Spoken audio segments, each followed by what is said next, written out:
In July 2023, the first commander of U.S. Africa Command, a 4-star general who spent 40 years defending a nation that once enslaved his ancestors, stood inside a museum in Washington, D.C. and was formally welcomed home to a people he never knew he belonged to. 400 years after his ancestors were taken from West Africa in chains, a Nigerian king's representative stood before him and did something almost unthinkable. He closed the circle and welcomed him back to the fold as an Igbo man. This is the story of General William Kipwood, a boy from Baltimore, a soldier who rose higher than almost any black man in American military history, and a man who at 74 years old finally learned the answer to a question that had haunted his bloodline for 400 years. Where do I come from?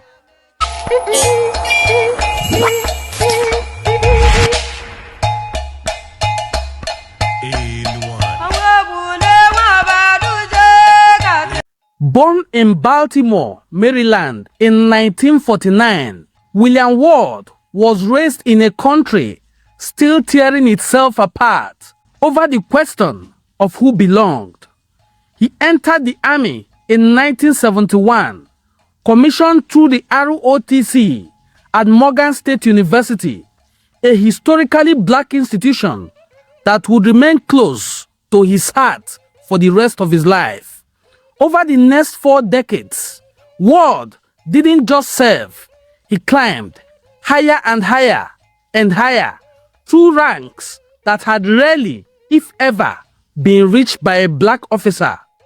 He commanded troops in Somalia during the Operation Restore Hope. He served as deputy commander of U.S. forces in Europe. He was even handpicked by the U.S. Secretary of State to serve as security coordinator between Israel and Palestinian Authority. But his defining moment came in 2007 when the Pentagon created something entirely new, a combat command devoted solely to Africa, and they chose Ward to build it from scratch. Think about that, a descendant of enslaved Africans chosen to lead America's military relationship with the very continent his ancestors were stolen from. It was history, but even Ward didn't know yet how personal that history really was. For millions of African Americans, there's a wound that doesn't heal with time, because it isn't just a wound, it is a blank space, a place on the family tree where the names simply stop. 400 years ago, the transatlantic slave trade didn't just take people, it took their names, their languages, their villages, their customs, their gods. For generations, the descendants of the enslaved were left with a single aching question: which people were we before we were bought and sold and became someone else's property? General Ward carried that same blank space despite everything he had achieved. The stars on his shoulders, the command of an entire continent's worth of military strategy. There was a piece of his identity that no medal could restore until 2023. The setting was the Smithsonian National Museum of African Art in Washington, D.C. The occasion, the inaugural Ohanaeze Ndigbo Forum of North America, held under the theme Securing Igbo Land Through Economic Empowerment and Development, organized by Ohanaeze Ndigbo Worldwide, the global socio-cultural organization representing the Igbo people of southeastern Nigeria, one of the largest and most influential ethnic nations in Africa. More than 200 guests filled the room that day. This wasn't a small, quiet gathering. It made headlines across the world, reported by outlets from Vanguard to the National Accord newspaper as a moment of national pride, a reminder that the sons and daughters scattered by slavery 4 centuries ago were still, in some cases, findable. Presiding over the event was late Chief Emmanuel Iwanyanwu, President General of Ohanaeze Ndigbo, a towering figure in Igbo cultural life and one of the most respected business leaders in Nigeria. It was Chief Iwanyanwu himself who personally welcomed General Ward back home, praising him and formally receiving him back into the Igbo nation. Chief Iwanyanwu would later pass away just over a year later in July 2024, which makes this moment even more remarkable. One of the last acts of his leadership was standing before a 4-star American general and telling him, in essence, you were never truly gone. Welcome back home to Igbo land. Ward wasn't alone. Standing beside him was Dr. Emmett McHenry.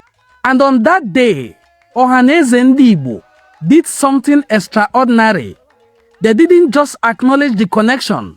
They formally inducted both men into the Igbo nation, dressing them in traditional Isiagu attire and presenting them with certificates of Igbo ancestry, welcoming home descendants who had been separated from their people for roughly 400 years.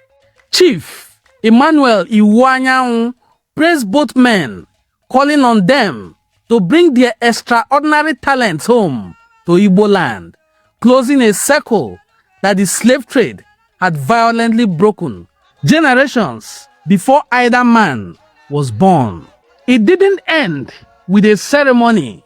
Chief Iwanyanwu went a step further, appointing both Ward and McHenry to the Presidential Advisory Council of Ohanaeze Ndigbo Worldwide, a real functioning role in shaping the future of the very homeland they had just been welcomed back into. Imagine carrying the title Commander of United States Africa Command for years, overseeing military strategy across an entire continent without knowing that your own blood ran through one of its own nations. Imagine defending a flag for 40 years only to finally be handed back to the flag your ancestors never got to choose. This isn't just a story about DNA or ceremony or heritage tourism. It's a story about restoration, about what it means when a piece of stolen history finally finds its way home. General William Kipwood spent his life defending a nation. In 2023, a nation half a world away reminded him that he already belonged to one. 400 years, one ceremony, and a name finally restored. Welcome home, General Kipwood. This is Enuane Cultural Forum, where we celebrate Igbo excellence and promote the rich cultural heritage of the Igbo people. If you enjoyed watching this beautiful documentary, please hit the subscribe button. My name, once again, is Prince Onwadenem Ngozi Chukwuka Fortune, and I will see you in my subsequent videos. Bye-bye.